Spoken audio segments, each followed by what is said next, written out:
సీతారాం నాయక్ గారు, నాకు అర్థం కాని విషయం ఏంటంటే మీలాంటి వాళ్ళు చాలామంది చదువుకున్న వాళ్ళు, ఇంత రాజకీయ పరిజ్ఞానం ఉన్నవాళ్ళు, వీళ్ళందరూ కూడా పార్టీలో ఉన్నప్పుడు ఈ విషయాలన్నీ అంటే ఉద్యమకారులకు అన్యాయం చేస్తున్నాము, పక్క పార్టీలోకి వచ్చిన వాళ్ళకి పదవులు ఇస్తున్నాము, ఇవన్నీ మంచి పద్ధతులు కాదు అనేది పార్టీలో ఉన్నప్పుడు ఎందుకు చెప్పలేదు? చెప్పినా వాళ్ళు వినలేదా? చెప్పుడు ఎక్కడదండి రాజా, నువ్వు ఇట్లా కూర్చున్నావు, నీకు నువ్వేం చేశాను, నువ్వు మాట్లాడడానికి వీలు ఉండదు, ఎక్కడో అక్కడ కూర్చోవాలి అంతే. నువ్వు ఇక్కడికి పోయి నువ్వు ఇది తప్పు చేస్తున్నావు వెంటనే అంటాడు, ప్రెస్సులోనే అన్నాడు కదమ్మా, ఇక నీకు బాగా తెలుసు అన్నప్పుడు ప్రెస్నే మీడియానే నాలుగో స్తంభమైనటువంటి మీడియానే ఇట్లా అన్నాక ఆయన మీద ఎవరు మాట్లాడితే నాలుగు ఇక్కడ కట్ అవుతుంది కత్తమేగా వాడు.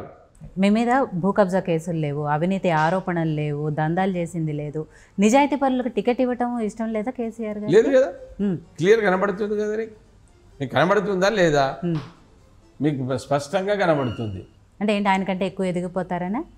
అదే ఎందుకంటే బలమైన కమ్యూనిటీ ఉంది, ఏదో మనం చెప్తే బిచ్చగాళ్ళలాగా తీసుకోవాల్సిందే. కానీ ఈ గిరిజన జాతి ఎన్నడూ బిచ్చమడు కదమ్మా, ఈ దేశానికి నాగరికత నేర్పిన వాళ్ళు. గిరిజన జాతి ఈ దేశంలో ఉన్న 720 తెగలు నాగరికత నేర్పింది. ఎందుకు నాగరికత నేర్పిండ్రు?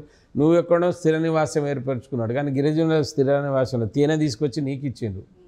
వర్షం పడితే దొన్న పెట్టుకొని ఈ గొయ్యాలను గొడుగు తయారు చేసుకొని చూపెట్టింది వాడు. వర్షం పడితే గుహలకు పోయింది వాళ్ళే కదా.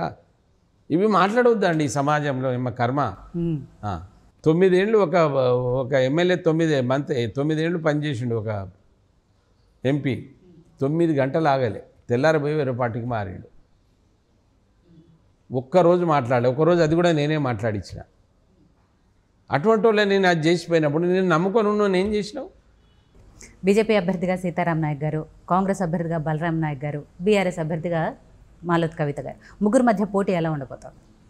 నాకు తెలిసి బీఆర్ఎస్తో పోటీ అనేది లేదు, బీఆర్ఎస్ లేదు. కాంగ్రెస్ ఎందుకంటే కొంత ఎమ్మెల్యేలు ఉంటారు, కార్యకర్తలు ఉంటారు వాళ్లకు. కానీ ఇప్పుడు ఈ రోజులలో ఎవరో చెప్తే ఓటేసే పరిస్థితుల్లో లేరమ్మా. దీనికి మీకు ఒక ఉదాహరణ చెప్పాలి. నేను గెలిచినప్పుడు బ్రహ్మాండంగా టీఆర్ఎస్ ఉంది, 7 నియోజకవర్గాలు 5 ఓడిపోయినాం మేము. ఓకే, ఒక ములుగును మైబాద్ గెలిచిన దగ్గర సీతారాం నాయక్ గెలిచిండు. 5 ఓడిపోయినప్పుడు అప్పుడే.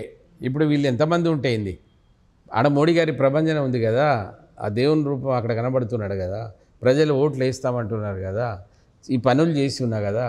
కాదు వాళ్ళు ఏమైనా చేస్తారంటే నమ్ముతే మనం ఏం చేయలేం. కనుక బీఆర్ఎస్తో పోటీ లేదు, కాంగ్రెస్తో, ఎందుకంటే వాళ్ళ ఎమ్మెల్యేలు ఉన్నారు కదా, వాళ్ళ కొరకనే ఏదో వాళ్ళ ప్రయత్నం వాళ్ళు చేస్తారు. కానీ ప్రజలు వాళ్ళకు కూడా ఓటేసేది లేదు. ఓటు బీజేపీ పువ్వు గుర్తు మోడీ గారికి వేస్తారమ్మా. సో ఫైనల్గా మోడీ గారి నాయకత్వంలో పార్లమెంట్లో మీ గళం ఎలా వినిపించబోతున్నారు? నా గళం పేద ప్రజల గళంగా తప్పనిసరిగా ఉంటుంది. ఎందుకంటే నా కష్టాలేదో నాకు తెలుసు, ఆ విద్య నేను ఆ స్థాయికి రావడానికి ఎంత కష్టపడ్డానో నాకు తెలుసు, ఉద్యోగం లేకపోతే ఎంత కష్టం ఉంటుందో తెలుసు.